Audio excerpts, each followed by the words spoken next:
c'est d'intéresser les gens, et puisque il y a tout ce sujet-là qui est un sujet sociétal.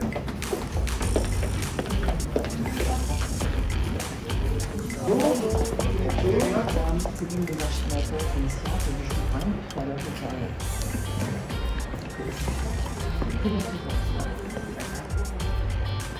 Je vois bien, mais ce sujet aussi.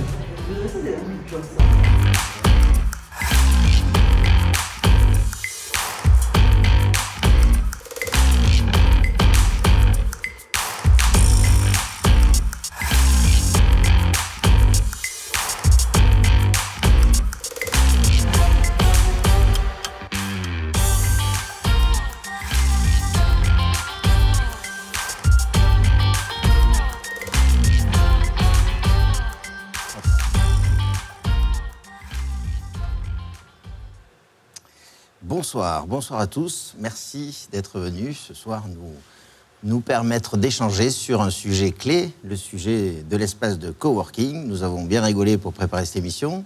Déjà, l'ambiance est lancée, je pense, puisque vous avez tous décidé de venir dialoguer autour d'un sujet qui paraît tellement simple qu'il ne l'est pas du tout. Juste un petit rappel, nous sommes aujourd'hui dans le studio de Triax, que nous remercions, qui a fait un beau studio. Je crois que tout le monde a pu l'apprécier.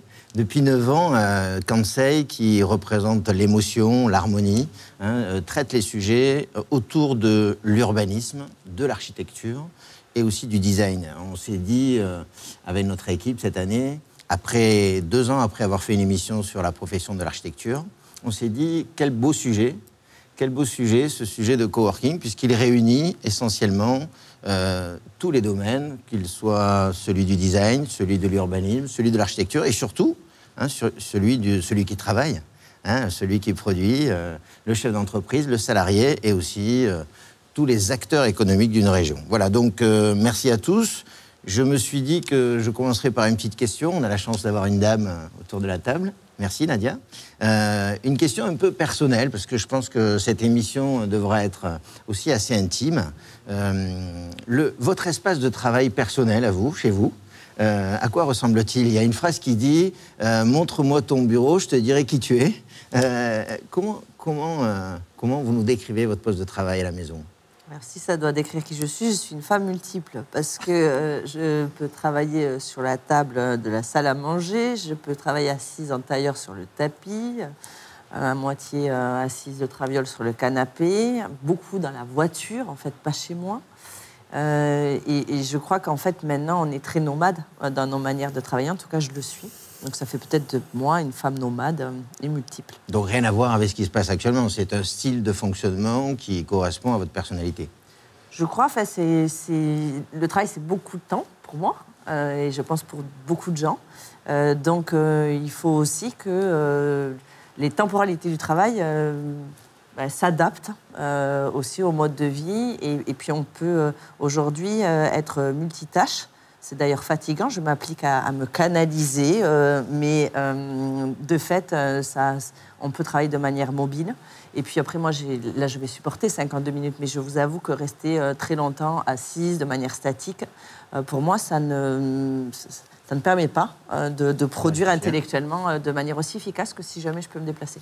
Je ne vous promets pas qu'on fasse le tour de la table, mais bon, pourquoi pas. Peut-être que, Vincent, vous allez nous parler de votre espace perso. Ouais, du coup, j'avais un petit peu plus de temps pour réfléchir à la réponse. En fait, moi, j'ai envie de dire, l'espace de travail, ça va être en dehors de l'espace de coworking où je passe quand même le clair de mon temps. Ça va être la maison en général. Le matin, ça va être au lit. Le midi, je vais rester à table après manger, je vais continuer à travailler. Je vais peut-être passer un petit peu de temps aussi dans le salon. Et puis à un moment donné, quand je vais vraiment vouloir m'isoler, là, je vais aller au bureau.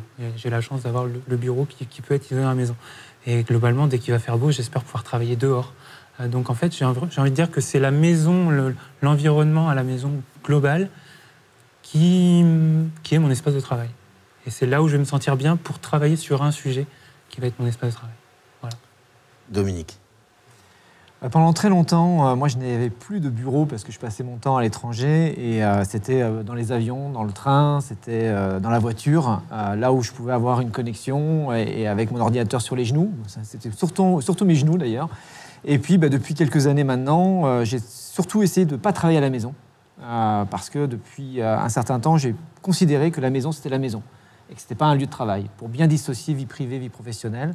Et maintenant, mon espace, c'est celui que j'ai fait construire il y a 10 ans, hein, le relais d'entreprise du Volvest, le premier qu'on aura l'occasion d'évoquer. D'accord, bon, très bien. Sérieux, du coup, là, est-ce qu'on a la chance que Michael soit aussi structuré dans sa façon de fonctionner? Je reprends les éléments, en fait, des trois... Si, j'en profite pour parler le dernier. Trop facile. Mais pendant un temps, effectivement, quand le contexte était, je dirais, plus normal qu'on ne le connaît aujourd'hui, je me suis forcé à ne pas avoir d'espace de travail à la maison. Donc ça change aujourd'hui. Donc moi, j'ai la chance de pouvoir être nomade chez moi. J'ai une maison qui est assez grande pour pouvoir effectivement picorer quelques espaces entre une terrasse, le jardin, un bureau que je partage avec ma compagne. Donc c'est vrai que lorsqu'on est tous les deux en train d'être en visio, c'est clair que du coup on se sépare et puis on va à droite à gauche. Donc c'est selon ce qu'on fait et puis l'état d'esprit dans lequel on est. Où est-ce qu'on va aller dans la cuisine? Est-ce qu'on va aller sur le lit, sur un canapé? De toute manière, aujourd'hui, on a une petite lucarne qui nous suit maintenant partout, qui est des fois un peu pénible. Et donc, on est ouvert sur le monde, on est ouvert sur les autres aussi avec cette petite lucarne. Et donc, en attendant d'être un peu plus dans le lien social, on peut aller un peu partout. Donc, c'est ce qui permet d'ailleurs aujourd'hui d'envisager une multitude d'autres lieux de travail. C'est le sujet dont on va parler. C'est effectivement le sujet. Donc, visiblement, avant cette fameuse pandémie, les chiffres disent que 6% des gens, français en tout cas, travaillaient déjà en télétravail, ce qui est finalement super faible. Visiblement également, l'augmentation est là, puisqu'on parle d'une plus de 50% d'augmentation de gens qui sont en télétravail. Effectivement, aujourd'hui, co-worker, puisque c'est le sujet, co-worker, est-ce que je suis ensemble? Est-ce que je suis avec mon coéquipier? Est-ce qu'on pourra en parler? J'aimerais quand même qu'on commence par définir ensemble l'univers dans lequel on se situe, pour ceux qui nous écoutent, parce que, effectivement, tout à l'heure, on parlait d'un mot anglais, le coworking, si j'ai bien compris, Vincent, c'était pas prévu que ça s'appelle comme ça chez nous. Non, nous au local, pour le coup, c'était vraiment un espace partagé. Et l'idée était de rester, aussi c'était le jeu de... En fait, le mot au local, on l'a trouvé en créant le lieu, en fait, tout simplement. C'est à chaque fois qu'on allait, pendant les travaux, on allait au local. Donc on l'a transformé avec Toulouse, avec le haut de Toulouse, en au local. Et on a continué à travailler ce jeu de pourquoi avoir un anglicisme alors qu'on pourrait être local. Et donc, du coup, travail, espace partagé. Et je trouve le mot partage est plus fort que le mot coworking, en fait. Donc, du coup, c'était vraiment plus important. Comme j'ai dit avant qu'on commence l'émission, c'est vrai que le mot coworking, c'est le mot le plus tendance, donc pour pas dire trendy. Et on a été obligé de s'y adapter, même si la notion de coworking aussi, c'est aussi une notion de consommation, plus que de partage.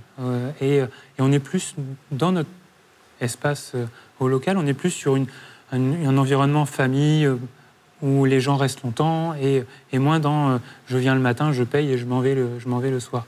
Donc le mot coworking, même je crois qu'on ne l'utilise quasiment pas, à part une fois que juste au téléphone quand les gens nous parlent, c'est tout. Mais après, on appelle nous les gens quand ils sont au local, ce sont des convives. Très bien. Donc aujourd'hui, on est au local, on est créé depuis quelle année? C'était 2016, je crois, le premier lieu, ouais. Donc aujourd'hui, vous êtes sur combien de mètres carrés? Là, aujourd'hui, on a à peu près 700 mètres carrés utilisés, ouais. Et on a, dans des temps normaux, on a à peu près 80 personnes qui travaillent tous les jours au local, ouais. Création d'une idée de départ parce que vous étiez utilisateur Alors, moi, j'utilisais parce que, un peu comme Dominique, je me déplaçais souvent. Et j'utilisais plutôt des cafés coworking, ça s'appelait comme ça avant. Et qu'est-ce qu'on était mal assis, en fait.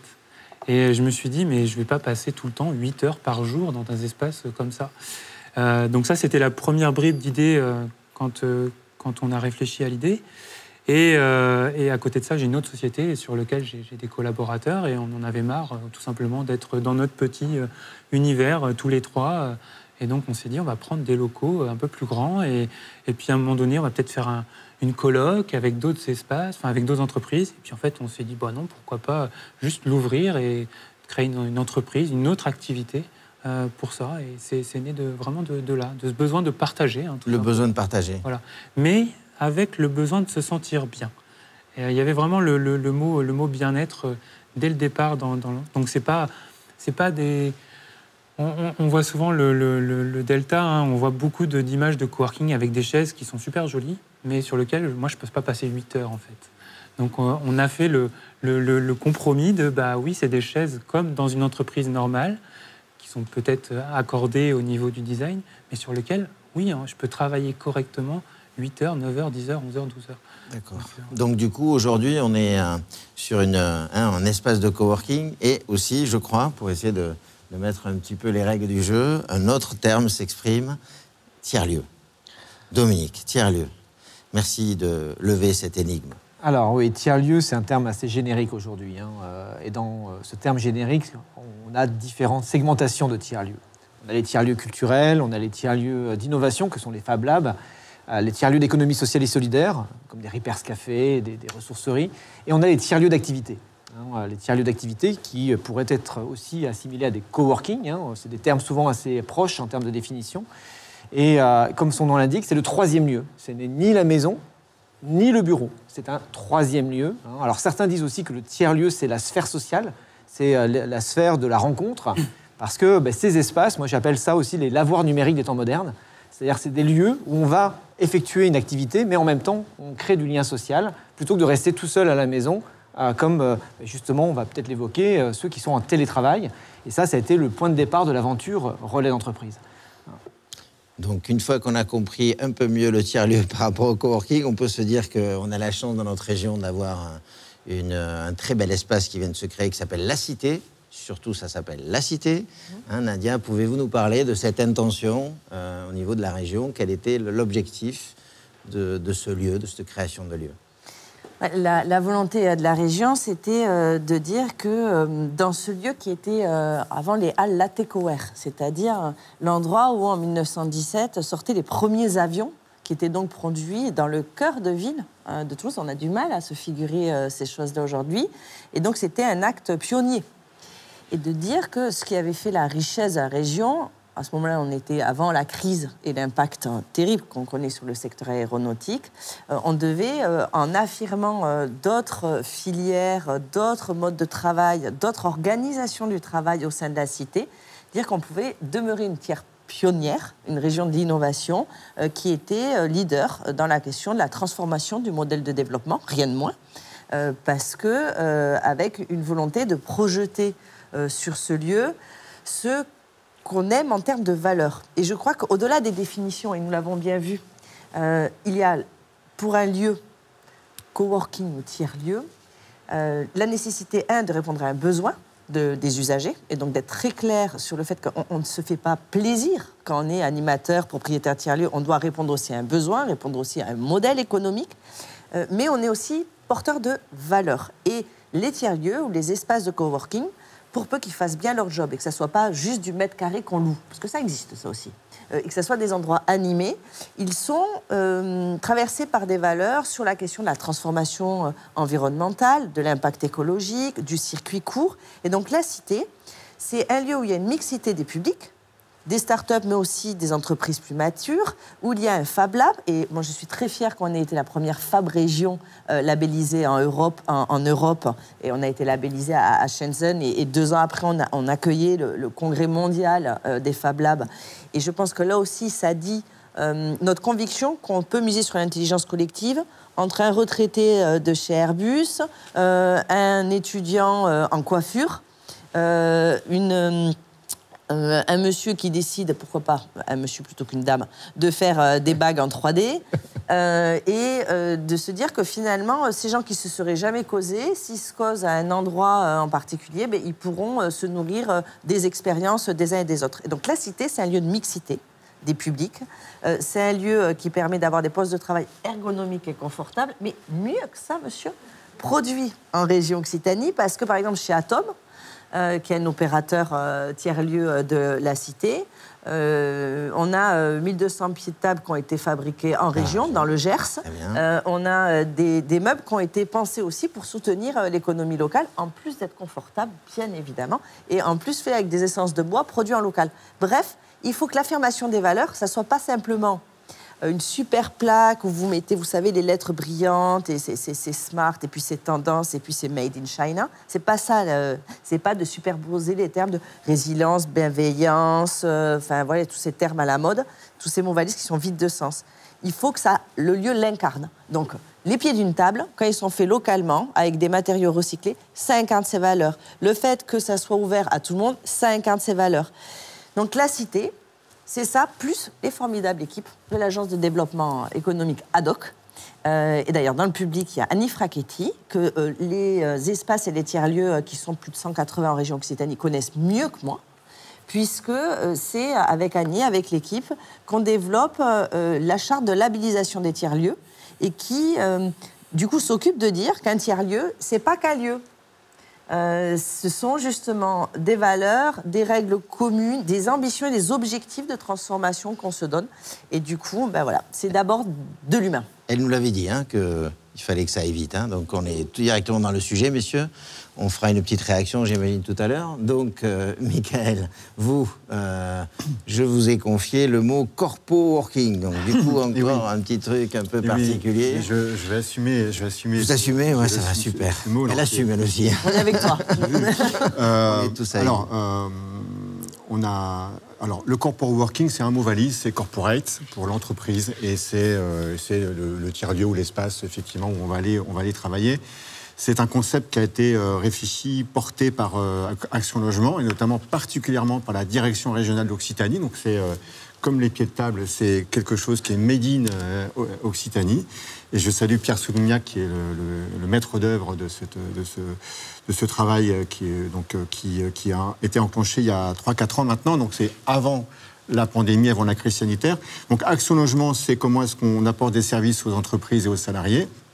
Donc on est sur le triptyque entre le lieu de travail, entre le lieu d'habitation du salarié et puis le trajet. Et on se rend compte, et donc le corporate working, c'est un espace qui est à la convergence entre comment est-ce qu'on peut réduire l'empreinte carbone et réduire les déplacements et donc améliorer et le pouvoir de vivre des salariés et également réduire donc le désagrément du déplacement. Comment est-ce qu'on arrive également à avoir une approche du territoire pour démétropoliser, je dirais, les grosses agglomérations, parce qu'en fait, il y a beaucoup de salariés qui viennent à l'agglomération et qui repartent, et donc du coup, on peut limiter donc, les déplacements pendulaires. Et puis, c'est aussi répondre à un besoin des entreprises, et l'idée des espaces de corporate working qu'on est en train de maturer en ce moment pour sortir de terre 4 ou 5 espaces aux 4 points cardinaux de l'agglomération toulousaine, c'est justement de répondre à leurs besoins, puisque aujourd'hui, et même avant, je dirais, la crise sanitaire, il y avait un besoin qui s'est exprimé sur comment est-ce que l'on fait pour permettre les salariés d'aller travailler plus proche de chez eux. Et donc là, on est sur un paradigme qui s'inverse, en fait. C'est comment est-ce qu'on rapproche l'entreprise du lieu d'habitation et non pas l'inverse. Et on voit bien qu'on est sur des systèmes vertueux, puisque du coup, on s'attaque et au coût d'achat, enfin au coût, je dirais, que représente le déplacement, sur l'empreinte carbone, qui est un vrai sujet aujourd'hui pour les territoires, et puis également comment est-ce qu'on peut imaginer des espaces construits avec les entreprises. Donc, ce sont avec les entreprises et les salariés. Le télétravail doit être également un sujet, c'est un sujet de dialogue social, pour effectivement réussir à co-construire des espaces où les entreprises sont partie prenante directement et vont dire moi, ça m'intéresse, parce que dans telle zone, à 20, 30, 50 km de l'agglomération, ça m'intéresse d'avoir 10, 15, 30, 50 postes de travail pour mes salariés. Et du coup, en fait, on est effectivement sur un nouveau paradigme en quelque sorte. Mais ça reste effectivement le tiers-lieu, comme le disait Dominique, c'est-à-dire c'est un autre lieu, ce n'est pas le lieu du salarié, qui est source d'inégalité sociale, parce que peut-être qu'il y a des sièges qui ne sont pas confortables, mais la siège de cuisine du salarié qui ne peut pas aller travailler ailleurs, il y a des vrais sujets. Et puis, ce n'est pas non plus l'entreprise. Donc, du coup, l'entreprise imagine dans sa stratégie immobilière également un autre espace dans lequel on va y mettre également sa culture d'entreprise. C'est pour ça qu'on a utilisé le mot corporate pour essayer de faire ce mot la valise de corpo working. Mais pourquoi pas imaginer demain, effectivement, retrouver des mots comme le proposait Vincent, effectivement, où on parle aussi de partage, de culture partagée, de dialogue entre les salariés et les entreprises. Bien, donc une fois qu'on a situé tout ça, je ne suis pas sûr qu'on se remet dans un contexte complètement clair, parce que du coup, l'intérêt, c'est d'avoir la possibilité pour chacun des salariés ou des chefs d'entreprise de se retrouver dans l'un de vos projets, et qui sont certainement complémentaires les uns des autres. Aujourd'hui, je suis chef d'entreprise, je démarre, donc j'ai le choix de soit réfléchir avec vous pour aller me situer dans un secteur géographique qui va arranger tout le monde, c'est ça?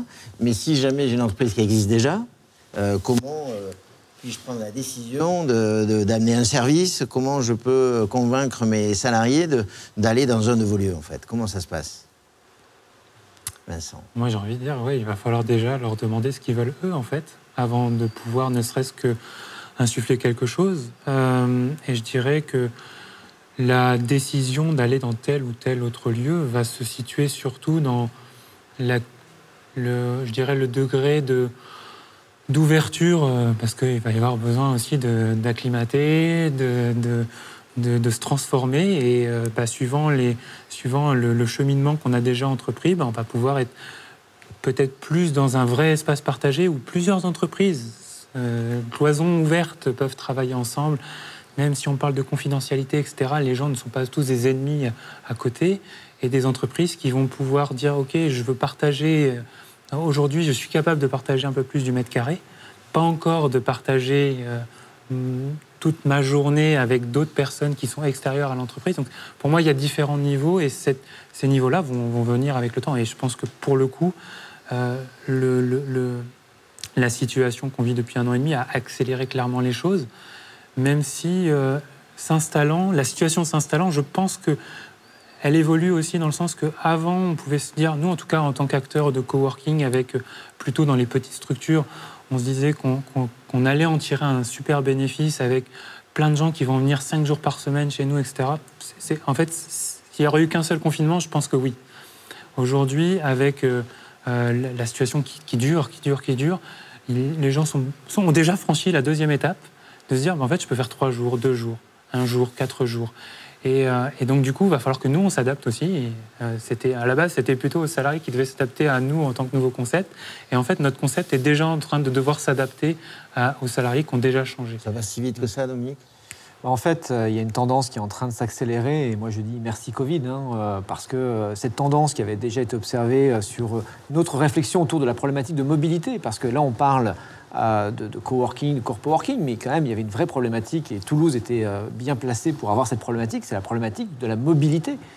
Ceux qui habitent en dehors de la ville et qui ne peuvent pas aller dans un lieu en transport en commun, ils utilisaient la voiture, ils l'utilisent toujours, avec les saturations des rocades, la problématique des embouteillages. On n'en parle plus en ce moment. On en reparlera quand on sera fini avec le confinement. Et tous ces primo-accédants à la propriété qui se logent à plus de 30 km de Toulouse, et qui va d'autant plus avoir un phénomène qui va s'accélérer avec la recherche d'espaces un peu plus ouverts. Donc on voit bien aujourd'hui la tendance. Il y avait encore un article hier dans la Dépêche qui évoquait cette recherche d'habitat plus spacieux, même à plus de 100 km de Toulouse, va amener un phénomène effectivement de comment on se déplace si on n'est pas en télétravail.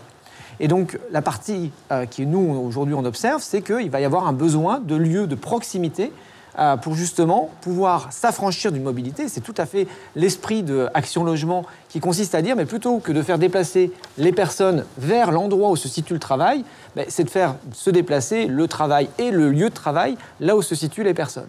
Et ce sera beaucoup plus facile. Donc nous, c'était vraiment l'objectif de cette aventure relais d'entreprise, avec le S à entreprise, d'être le relais des salariés des entreprises en milieu rural et périurbain, là où il y avait une problématique de mobilité pendulaire. Aujourd'hui, vous parliez d'une expérimentation. Vous avez lancé une première expérience, je crois, dans le Gers, c'est ça? Alors, ce qui est intéressant, c'est qu'on a travaillé... Action Logement, c'est 1 million de salariés à peu près en Occitanie, c'est 6500 entreprises qui sont adhérentes, qui travaillent, et pour qui Action Logement, alors je rappelle, Action Logement est un organisme paritaire, donc avec les partenaires sociaux. Pour ça que question du dialogue social est également une question qui est très importante pour nous, c'est dans notre ADN. Et donc, on a travaillé avec une quarantaine d'entreprises. Ça fait maintenant 2 ans à peu près qu'on a fait énormément de réunions. Donc, c'était intéressant de voir, en leur posant la question, vous, entreprise, mais on a également fait la même démarche avec les salariés. Donc, vous, représentants de salariés, comment est-ce que vous envisagez cette question du télétravail? Dans quel lieu? Comment est-ce que vous imaginez? Quelles seraient vos conditions en tant qu'entreprise? Donc, tout ça avant le Covid, hein? Alors, ça a commencé avant le Covid, on a continué pendant le Covid. Alors, ce qui est intéressant, c'est qu'on a des interlocuteurs qui peuvent être des patrons, qui peuvent être des DRH, qui n'ont pas forcément les mêmes sensibilités que le département de la stratégie immobilière. On a également les syndicalistes. Et c'est intéressant parce que, du coup, on arrive à avancer ensemble. Mais se pose aussi la question de la sécurité des données, se pose la question où chacun va dire moi, je voudrais ci, je voudrais comme ça, etc. Donc, on est sur des moyennes aujourd'hui où on a à peu près... quand on écoute les salariés, c'est vrai qu'il y a une lassitude dans la situation actuelle, il y a un envie d'être ensemble. Et donc l'envie d'être ensemble, c'est clair que personne aujourd'hui ne porte l'idée où on n'irait plus en entreprise. On a besoin d'aller voir ses collègues de travail, donc on est à peu près sur trouver une solution, une autre solution pour que le salarié puisse, dans un espace qui pourrait être un corps coworking, pouvoir venir, mettons, 2 jours par semaine, et donc au lieu de faire 40-50 km, il va en faire que 5 ou 10, donc on est un peu sur la ville du quart d'heure. La question du corps coworking, elle est née parce qu'on a commencé, nous, Action Logement, il y a maintenant 4 ans, de poser la question du logement résilient, et donc du territoire résilient. Et on s'est dit, la métropole n'est pas forcément un endroit résilient. Et donc, du coup, comment est-ce qu'on envisage, comment est-ce qu'on essaie d'anticiper des choses? Et donc, on anticipe sur c'est quoi les transports de demain, la mobilité de demain, les menaces de demain, on est en plein dedans, donc c'est vraiment les enjeux du réchauffement climatique. Et donc, il fallait se poser la question, c'est quoi le logement résilient? Donc, le logement résilient, c'est le logement qui n'est pas loin du travail ou qui fait en sorte qu'on trouve d'autres solutions pour que le travail puisse être également à côté du logement. Alors, forcément, le lieu a du génie, puisqu'on est forcément toujours mieux managé, ou en tout cas, on a plus envie de travailler lorsque le lieu est réussi. Donc, vous nous avez parlé des anciennes halles de la TECOR, qu'on a eu d'ailleurs la chance de passer en reportage sur Kansai lors de la première pierre, on va dire, entre guillemets. On attend bientôt, j'espère, la suite, puisque la réalisation est importante. Quelle est cette démarche architecturale, puisque je crois que chacun d'entre vous, il y a, pour les halles de la TECOR, par exemple, une belle démarche de refaire vivre un lieu qui a eu une histoire. Comment vous vous y prenez, en fait? Comment on définit quel sera le lieu? Quels sont les acteurs? Quelle ville? Quel village? Comment on est élu, en fait, dans ces lieux? Comment on trouve ces opportunités-là? La cité, c'est effectivement 13 600 mètres carrés et c'est, de mon point de vue, une très belle réalisation. 13 600 mètres carrés. 13 600 mètres carrés. Il a fallu repenser des espaces pour les adapter justement aux usages et qu'ils soient des usages hybridés. Pardon pour le barbarisme du terme, mais c'est pas parce qu'on est dans un tiers-lieu qu'on a envie d'être tout le temps avec les autres. Il y a la question effectivement, la confidentialité. Donc, ce qui compte pour, de mon point de vue, un tiers-lieu réussi, au-delà de la qualité des équipes d'animation, c'est aussi la possibilité d'avoir différents usages et d'avoir une modularité des espaces. Et moi, je crois beaucoup à cette architecture de la modularité, puisqu'on a des phases de vie. Et votre première question sur où est-ce que vous bossez les uns les autres à titre perso était très révélatrice. Aucun d'entre nous n'avait un lieu, un bureau, dans un site particulier avec son fauteuil chéri. On était tous dans des espaces qui pouvaient exclure le domicile, par exemple pour Dominique, mais qui pouvaient être multiples. Et il faut que dans un tiers-lieu, on puisse retrouver cette diversité, cette hybridation des usages, parce que finalement, on a des usages en fonction du temps de la journée, de la tâche qui est la nôtre, qui doit pouvoir s'adapter. Pour moi, du coup, le tiers-lieu, l'espace de coworking, c'est une solution. C'est pas des solutions. Voilà, non, une solution. C'est-à-dire qu'à plusieurs problématiques. Votre besoin en tant que salarié. Je ne crois pas d'ailleurs que le seul sujet pour qu'il y ait des espaces de tiers-lieux qui vivent, ça soit de convaincre les salariés. Je pense que souvent, c'est de convaincre le dirigeant par rapport à votre question. Et quand je dis une solution, ou la solution, on a vu que c'est à la convergence des problématiques de mobilité, Toulouse ou nos métropoles centralisent l'activité économique. Donc, c'est 6 jours de bouchon, de manière très claire. Et le problème n'est pas pour celui qui vit au Capitole ou au centre-ville. Il est pour celle ou celui qui n'a pas les moyens, qui s'est écarté et qui, du coup, se cogne les bouchons, lui, pour y aller.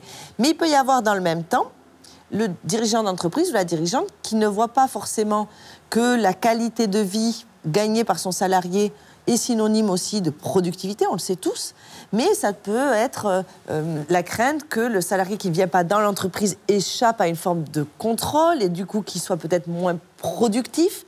Et donc, dans le choix des lieux, il y a d'abord la question de la confiance, de l'étude de la qualité de vie au travail et aussi de ce qui sera la bonne solution entre l'éloignement du domicile, la plaque tournante qui est l'entreprise et pour laquelle il faut aussi qu'il y ait des contacts entre les différents collaborateurs, et ça sera aussi la définition des fréquences. Donc finalement, pour parler du lieu, ce n'est pas simplement la beauté du lieu qui est réelle à la cité. Désolée d'insister, mais je suis très séduite par ce lieu. Vous comprenez bien que la région, les propriétaires, les opérateurs sont tous géniaux. Mais donc ça compte la qualité architecturale. Je pense que la qualité de l'équipe compte encore plus. Le fait que ça soit sur des axes de communication qui soient aussi aisés et commun à plusieurs usages. Par exemple, si vous avez une gare TER, c'est plus simple parce que les gens peuvent converger. Et donc, les pôles d'échange multimodaux, comme on dit de manière barbare, c'est à regarder quand on crée un tiers-lieu. Si vous avez un endroit difficile d'accès, vous ne résolvez pas la situation. Vous n'êtes pas attractif parce que vous n'êtes pas la solution. Et donc, il faut penser comme solution globale, coût du logement, mobilité, productivité et qualité de vie au travail. C'est pour ça que Vincent s'est mis à côté du canal du Midi, en fait. Oui, oui. On est en bateau, c'est ça, vous êtes en péniche. Vous. Alors à la base, oui, effectivement, le projet initial, c'était d'être sur une péniche. Et on a fait plusieurs recherches, mais c'était compliqué, les péniches. Mais c'est pas grave, on travaille un petit peu quand même aujourd'hui avec VNF, qui est le principal propriétaire des lieux autour de nous. Donc, parce qu'il y a des choses qu'on aimerait faire avec eux plus tard. Moi, j'aimerais revenir un petit peu quand même sur le lieu. Pourquoi nous, on a choisi des anciens entrepôts du canal du Midi. Bon, déjà, c'était des beaux bâtiments, pareil, bâtiments classés, voilà, sur lesquels on avait la possibilité, en plus de revoir un petit peu l'intérieur et de redéfinir un peu les lieux. Mais c'est surtout, nous, ça a été la volonté que ça ne soit pas l'entreprise. Moi, j'ai un historique où j'ai été aussi salarié dans des SS2I, ça s'appelait comme ça à l'époque, dans les extérieurs de Toulouse, avec une lumière toujours un peu blanche, des préfabriqués, etc., un environnement assez austère. Et ça, beaucoup de gens, en tout cas dans des gens que je côtoyais, n'en voulaient plus, n'en veulent plus. Ils veulent pas être à la maison, mais ils veulent se sentir bien comme à la maison, mais avoir un environnement sur lequel ils peuvent travailler aussi de manière très correcte, quoi. Voilà. Donc c'est une espèce de pareil, de balance à trouver. Et la brique, le bois, ça aide. Ça aide à faire le compromis entre les deux. Et c'est un peu toujours la recherche qu'on a, et dans les lieux qu'on cherche aujourd'hui pour faire grandir au local, on cherche des lieux qui permettent de transmettre ça. Au-delà du fait que je pense qu'aujourd'hui, s'il n'y avait pas Virginie qui s'occupe de tout le monde, ça ne marcherait pas. Parce qu'autant au départ, c'était le lieu est magnifique, etc. Autant aujourd'hui, c'est bravo, avec Virginie, ça se passe super bien, etc. Et le lieu, en plus, il est magnifique. Donc il y a aussi l'humain qui est passé devant maintenant. Okay. On a créé des choses. Donc on a un peu parlé, ou beaucoup parlé de ceux qui vont habiter, ou ceux qui ont des souhaits, en fait, d'être dans des lieux plus confortables, plus proches de chez soi, qui respectent l'environnement, etc., etc. Et réhabiliter un lieu et lui redonner son histoire, j'ai le sentiment que ça vous donne un plaisir énorme, et tant mieux. Et le chef d'entreprise, dans tout ça, qu'est-ce qu'on aurait comme petit conseil à lui donner? Qu'est-ce qu'il peut faire qu'à un moment donné, il se mette autour de la table et qu'il soit une petite PME, je ne parle pas forcément d'une start-up qui démarre, mais une société un peu plus mature. Comment peut-il agir? Quel est son intérêt à lui? Nadia l'a évoqué, il est clair qu'aujourd'hui, d'une part, le télétravail a pu démontrer qu'il y avait une augmentation de la productivité. On a même, nous, pu mener des études pour montrer que celui qui télétravaille dans un tiers-lieu d'activité est encore plus productif que celui qui télétravaille à domicile. Mais derrière tout ça, c'est bien gentil, on est dans un monde, effectivement, où tout se passe bien. Mais il y a quand même une question, c'est le coût. Et là, le dirigeant va dire, OK, c'est bien gentil, mais c'est gratuit à la maison, comme mon salarié en télétravail à domicile, donc youpi. Par contre, là, vous me dites qu'il y a un superbe lieu, mais ça va me coûter. Donc, pourquoi je vais payer alors que c'est gratuit à la maison? Exactement. Alors, 2 schémas.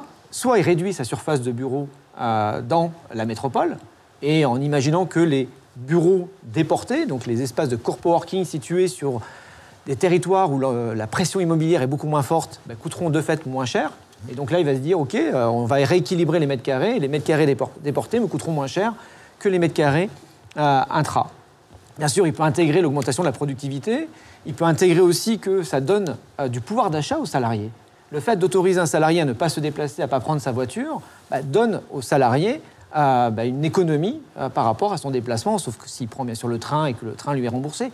Donc ça va effectivement être aussi dans son package en termes de marque employeur et de package de toutes les solutions qu'il propose pour fidéliser un collaborateur. Mais nous, on a trouvé rapidement que ce n'était pas suffisant. Et on a, nous, mené une réflexion pour essayer de valoriser la non-mobilité. Et on a réussi, avec un partenariat avec EDF et une convention tripartite avec la région Occitanie, à donner une valeur à ces kilomètres non effectués au titre des certificats d'économie d'énergie. C'est-à-dire qu'EDF rachète les kilowattheures non consommés par ce salarié qui, plutôt que de prendre sa voiture pour faire les 30 km, va à 2 pas dans un tiers-lieu, un espace corpo-working proche de son domicile. Dans cette réflexion-là, on va aller plus loin, puisqu'on a déposé une demande de label bas carbone pour valoriser cette fois-ci les tonnes CO2, puisque la tonne CO2 a une valeur. Et à partir du moment où on a l'élément de preuve qui est Monsieur Dupont, Madame Durand, qui va dans un lieu, et on a le contrat de location entre Monsieur Durand, et donc qui confirme qu'il n'a pas fait ce déplacement pendulaire, on peut déclencher cette valorisation. L'idée, c'est de faire en sorte que l'utilisateur ne soit pas l'unique payeur. Et là, on commence à être dans un schéma un peu nouveau, comme on voit beaucoup, les modèles freemium, et je pense que c'est un bon début. Il y a d'autres pistes, notamment sur la fiscalité, avec la CVAE. Moi, j'ai introduit l'idée que... L'utilisation à la valeur ajoutée des entreprises. Voilà, alors c'est un peu technique, mais en fait, la taxe professionnelle, ce qu'on appelait la taxe professionnelle, mais qu'elle soit reversée au prorata de la présence d'un collaborateur là où il télétravaille, et non pas intégralement dans la métropole où se situe l'entreprise. De telle sorte à ce que cette fiscalité fasse que la collectivité puisse contribuer à l'émergence de ces lieux, puisque beaucoup de lieux aujourd'hui sont portés par des collectivités qui ont beaucoup de bâtiments publics dont ils ne savent pas quoi faire et qui peuvent transformer souvent des lieux en centre-bourg, parce que pour la raison que tu évoquais, donc la notion de ville du quart d'heure, de la proximité, il faut que ces lieux soient au plus près des zones d'habitation, des zones de commerce, pour éviter de recréer des nouvelles mobilités sur d'autres territoires. Effectivement, donc on a eu l'occasion de faire des reportages un peu sur Cahors, Montauban, Revel. Effectivement, ces petites villes se meurent un peu d'activité. Est-ce que c'est aussi une collaboration avec les maires, en fait? Comment vous mettez d'accord pour développer la réanimation un peu de ces villes? Alors là, on a dit beaucoup de choses, mais c'est vrai que l'approche d'Action Logement est également dans le fait de comment est-ce qu'on peut aussi redynamiser des territoires. C'est vrai que quand nous, on intervient sur le programme Cœur de Ville, par exemple, on est sur cette question-là. Mais je crois je vais revenir un petit peu sur quand même l'ADN de ce que est le corpo-working, c'est-à-dire pour que ça marche, il faut que les entreprises aient envie d'y aller. Et donc, pour qu'elle ait envie d'y aller, et je crois que ça a été dit, en fait, peut y avoir effectivement derrière des calculs sur 2 postes de travail, 2 jours par semaine. Donc, il y a ces calculs-là qui sont effectivement à prendre en compte, mais ça veut dire qu'il faut qu'effectivement le lieu, il soit top. Il faut qu'il soit, il faut que l'entreprise se dise, j'ai à y gagner, à y mettre des salariés. Ça, c'est le premier point. Donc, il faut effectivement qu'on puisse... Et c'est pour ça qu'on a construit avec les entreprises, là, depuis 2 ans, un cahier des charges, parce que c'est un cahier des charges dans lequel il y a également la partie l'environnement, la qualité de vie, le bien-être, mais il y a également, mais où est-ce qu'on va les mettre, ces espaces-là? Donc, moi, je vais vous expliquer comment est-ce qu'on calcule, comment est-ce qu'on appréhende, je dirais, cette démarche ou poser... autour de l'agglomération ou poser un espace de corpo-working, vous imaginez que toutes les communes ont envie. Donc, mais notre baromètre, c'est vraiment les flux des salariés et les besoins des entreprises, parce qu'on peut imaginer des tas de tiers-lieux partout. On peut imaginer, dès qu'il y a un bas d'immeuble qui est vide, on va mettre un tiers-lieu. On ne sait pas quoi faire d'une ancienne école, on va mettre un tiers-lieu. Et au final, on a des choses qui sont portées par les collectivités. Et puis, à un moment donné, il n'y a plus grand monde forcément dedans. Et je crois qu'il faut du talent également pour animer un tiers-lieu. Il faut du talent. Donc, nous, Action Logement, on est là pour impulser. On n'est ni maître d'ouvrage, ni maître d'œuvre. Il y a des professionnels qui sont là pour animer ces espaces-là. Mais nous, ce qui nous intéresse vraiment, c'est la question de pourquoi est-ce que telle entreprise, pourquoi est-ce que Airbus... Alors, nous, actuellement, on a récupéré des données de 17 grosses entreprises de l'agglomération toulousaine. Ça correspond à peu près à 47 000 salariés. Et donc, on est en train de mouliner tout ça pour voir à peu près quels sont les flux des salariés pour pouvoir voir quels sont les endroits les plus pertinents à positionner autour de l'agglomération, si c'est en première, deuxième, troisième couronne, jusqu'à 80 km de l'agglomération. Se pose la question également, Nadia parlait de la gare de TER. C'est vrai qu'on travaille beaucoup avec la région sur ces questions-là, qui est très, très impliquée. Se pose aussi la question des mobilités douces et des transports en commun. Mais il faut que l'entreprise, elle soit gagnante. Donc, c'est des accords gagnant-gagnant pour le salarié, mais également pour l'entreprise. Il faut que l'entreprise se dise, moi, ça m'intéresse de dire qu'effectivement, à l'ouest de Toulouse, parce que je vais avoir 10 000 salariés qui sont dans cette zone-là, que ce soit 10 000 salariés, il y en a peut-être 2 000 qui peuvent être intéressés par ce sujet-là. Moi, ça m'intéresse effectivement de dire, banco, j'y vais. Je veux m'assurer qu'effectivement, j'ai un cadre qui correspond à une certaine opérationnalité. On parle de sécurité informatique. On a des entreprises qui disent, c'est super. D'autres qui disent, ouais, c'est super, mais je veux quand même avoir j'ai pas envie que mon entreprise à côté vienne piquer mes généreux. Je veux dire, forcément, tout n'est pas très. Mais il faut que l'entreprise se dise, moi, banco, moi, ça m'intéresse. Je vais y mettre 10, 20, 30 locations de postes de travail. Et puis on y va. Donc, il faut que l'entreprise, effectivement, à un moment donné, se dise, je vais être gagnant dans l'opération. Et Nadia a parlé d'un mot qui est très important dans ce schéma-là, c'est le mot de la confiance. La confiance, parce qu'à un moment donné, l'entreprise décentralise, je dirais, son espace. Il faut qu'il y ait de la confiance, il faut qu'il y ait de la qualité, et puis il faut des vrais professionnels pour faire que ce lieu vive et que petit à petit, effectivement, il y a un vrai plaisir à venir travailler là. Et ça, il faut du talent. Alors, pour que ce lieu vive, en fait, est-ce qu'il y a des nouveaux modes de déplacement au-delà de... On parle beaucoup de la voiture électrique. Est-ce que vous avez mis à disposition de vos locataires, je ne sais pas si on les appelle comme ça. Convives, du coup. Convives, pardon. Qu'est-ce que vous mettez à leur disposition pour améliorer leur vie au quotidien, que ce soit sur la technologie pour vivre à l'intérieur, au-delà du café et des cakes, j'ai bien compris. Est-ce qu'il y a des nouveaux usages? Alors, c'est quelque chose... En fait, une fois qu'on a décidé de pouvoir partager du mètre carré, si je puis dire, au départ, et le mètre carré, c'est quand même une première étape, parce qu'il y a plein d'entreprises, au départ, on leur dit, vous allez avoir un petit bureau privatif, 20 mètres carrés. Mais 20 mètres carrés, je suis dans 100 mètres carrés aujourd'hui tout seul, ça ne m'intéresse pas. Mais non, en fait, nous, le discours, c'est, vous allez avoir un environnement pour vous de 20-30 mètres carrés, mais vous êtes dans 700 mètres carrés sur lequel vous allez pouvoir travailler et vivre tous les jours. Donc c'est une fois qu'ils ont déjà fait ce petit déclic-là, ça va beaucoup mieux.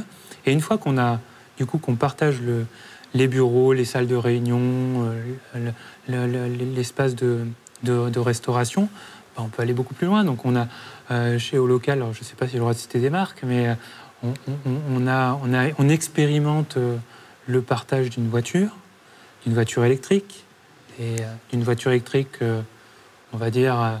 Ça commence par un T, ça finit par un A. Voilà. On coupera s'il faut. Voilà. OK.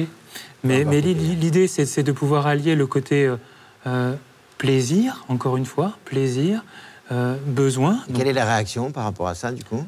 En fait, la réaction, c'était qu'au départ... Alors, moi, au départ, il y a un point de vue personnel. C'est-à-dire que je pense que la voiture électrique, c'est un des modèles de mobilité de demain. Donc après, il faut arriver aussi à faire impulser les choses. Donc le premier truc, c'est, mais non, avec une voiture électrique, je ne pourrais pas aller loin. Je ne pourrais pas me déplacer jusque dans le Gers, etc. OK, soit. Alors avec une voiture, on va dire, bas de gamme ou premier prix, on ne pourra pas. Donc on va prendre le modèle haut de gamme. Donc on essaye de s'adapter. En fait, on se rend compte que tout ça, c'est dans la tête. Et voilà.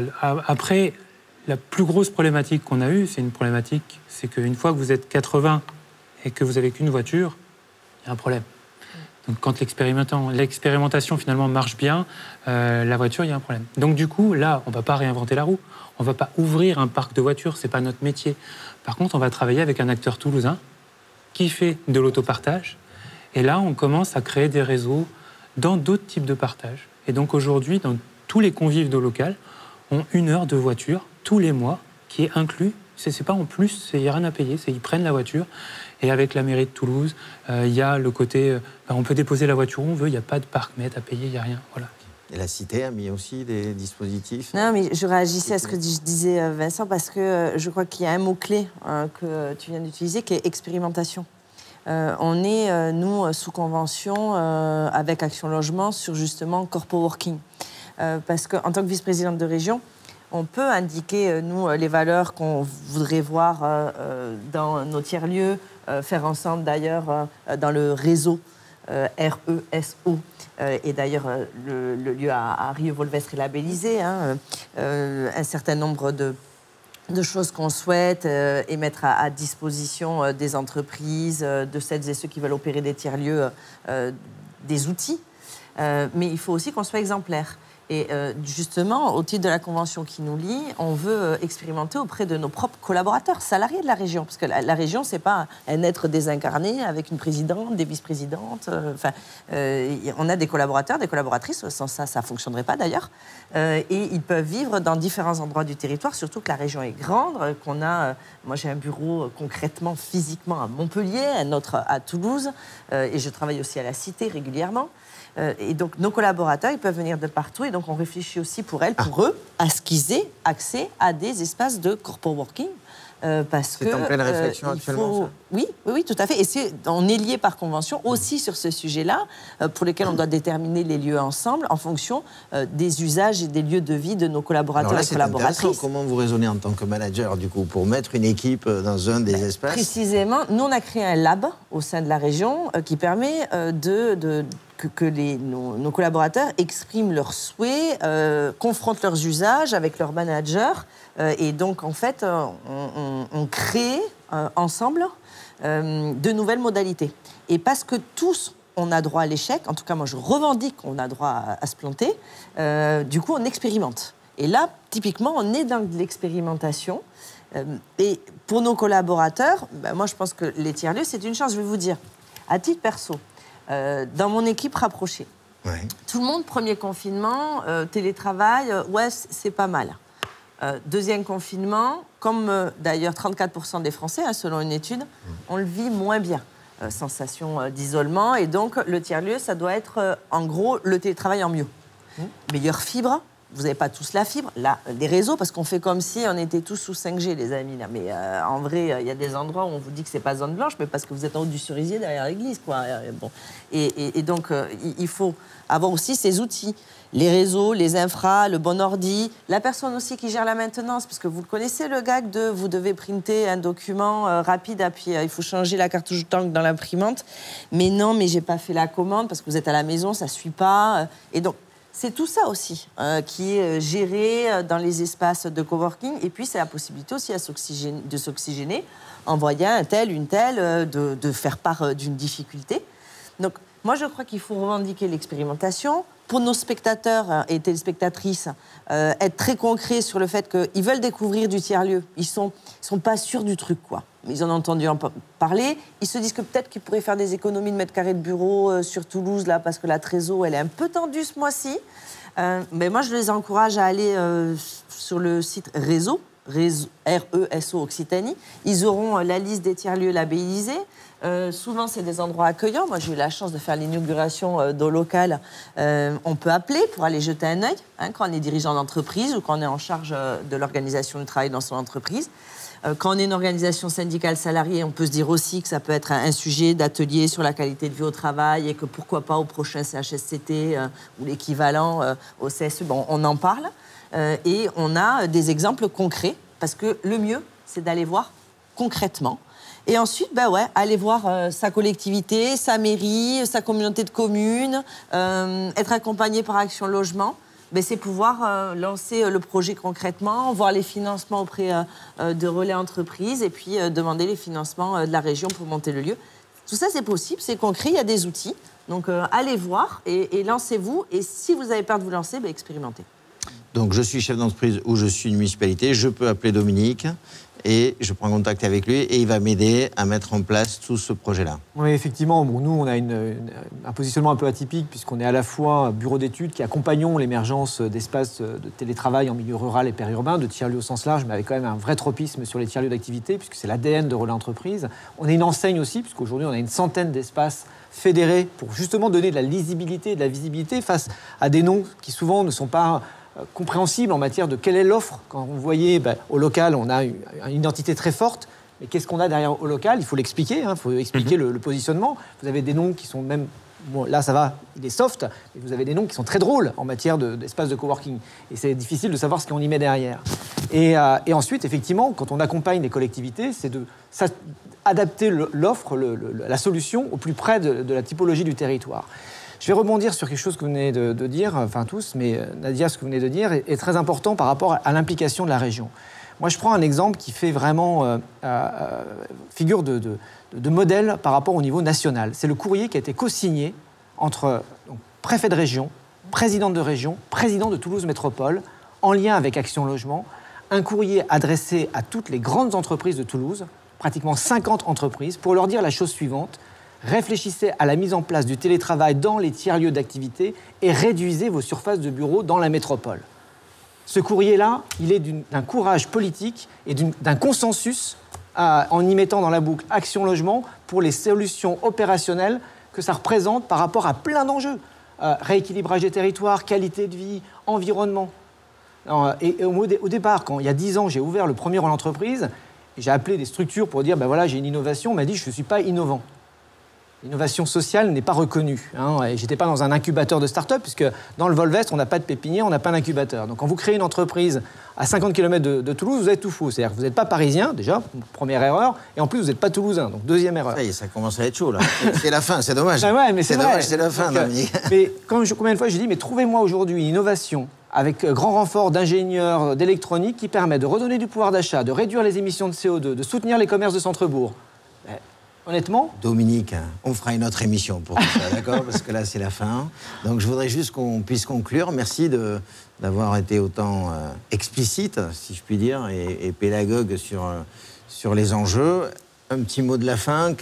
Comment vous imaginez, on va dire, pas au bout du 4e ou 5e confinement, mais on va dire plutôt dans 2, 3, 4 ans, comment vous imaginez vos projets en quelques mots, s'il vous plaît? Très brièvement, j'espère qu'on aura défini des lieux pour les espaces de coworking en Occitanie. Nadia rappelait qu'on était en expérimentation. L'idée, c'est qu'effectivement, ça sorte de terre pour 2023. Et l'idée, c'est qu'effectivement, que ce modèle-là puisse, avec ce cahier des charges, puisse avoir lieu ensuite dans l'ensemble du territoire français, porté par les directions d'Action Logement, autour des grosses et des principales agglomérations. Donc, et retrouver effectivement tous ces cercles vertueux où on conjugue redynamisation des territoires, on conjugue confort et bien-être des salariés, stratégie des entreprises et puis l'empreinte environnementale effectivement à choyer pour les générations d'aujourd'hui, parce que j'allais dire de demain maintenant, en fait, les générations de demain, c'est déjà nous et nos enfants, donc il faut aller très très vite là-dessus. Vincent, un petit mot de la fin. Moi, ce que je nous souhaite au local, c'est que déjà tous nos convives prospèrent, voilà, et une croissance, mais j'ai envie de dire raisonnée. Et j'ai envie de dire la même chose pour nous. Évidemment, on cherche à grandir un petit peu, mais pas grandir pour ouvrir encore juste des postes de travail. C'est pas l'objectif. C'est de continuer à donner un peu plus de services et de partage. Donc là, on a un projet de restauration. Donc j'espère qu'on va arriver à pouvoir passer la seconde là-dessus dès que l'environnement sera possible. Et ça sera déjà très bien. C'est déjà pas mal. Ça sera déjà très bien. Dominique? En tout cas, moi, je suis confiant. Je suis très optimiste quant au fait que beaucoup d'habitants aujourd'hui de territoires subis redeviennent des vivants de territoires qu'ils auront choisis parce qu'ils auront déménagé, parce qu'ils auront effectivement une qualité de vie à pouvoir travailler proche de leur lieu d'habitation, et qu'ils pourront consommer, passer plus de temps, non pas dans les embouteillages, mais dans la vie associative. Jean Viard disait qu'il fallait à peu près 15 000 espaces proches des domiciles pour couvrir l'ensemble des bassins de vie. On en est loin, on en est à peine à 2000 aujourd'hui au niveau national, donc il y a un potentiel énorme. Des espaces seront très importants du type corpo-working et plein de petits lieux d'hyper-proximité dans des petits villages avec une hybridation possible. Et c'est ça effectivement qui va redonner vie à de nombreux territoires qui avaient eu tendance à perdre des populations ou à devenir dortoirs. Et là, c'est le pire des scénarios. Merci. Nadia, on a commencé ensemble, on a terminé. Ben, écoutez, c'est pas une conclusion parce que vous l'avez compris, moi je suis pour qu'on soit dans des itérations. Et là, je crois qu'on est pile sur un sujet qui doit demander des droits de suite. Moi, je rêve que demain, la région Occitanie soit une région leader sur la qualité de vie au travail et sur l'économie décarbonée. Et je crois que nous avons, avec les tiers-lieux, le coworking, une solution pour pouvoir y répondre. Et c'est une solution qui est d'autant plus importante pour moi que dans un territoire qui compte 6 millions d'habitants, 50% de territoires ruraux et de montagne, c'est une solution qui permet de faire mieux vivre les gens dans les villes et les métropoles, mais qui permettent aussi aux autres territoires de vivre tout simplement. Et quand on se... Bon, enfin, moi, le fondement de mon engagement, c'est la question de l'égalité. L'égalité entre les territoires, l'égalité entre les femmes et les hommes qui y vivent. Et finalement, quand on parle d'urbanisme, d'architecture, de politique publique, j'espère bien que, in fine, le seul objectif, c'est qu'on vive mieux, femmes et hommes, ensemble sur ces territoires. Alors, vous avez dit égalité, je rajouterai mon ressenti, qui est l'humilité. Voilà, merci. Aussi le respect de l'autre et des enjeux, des projets de chacun. Et ce qui m'a le plus intéressé, c'est que j'ai le sentiment que le fil conducteur, c'était le bonheur de l'autre. Voilà, merci à vous tous et à très bientôt. Merci à vous.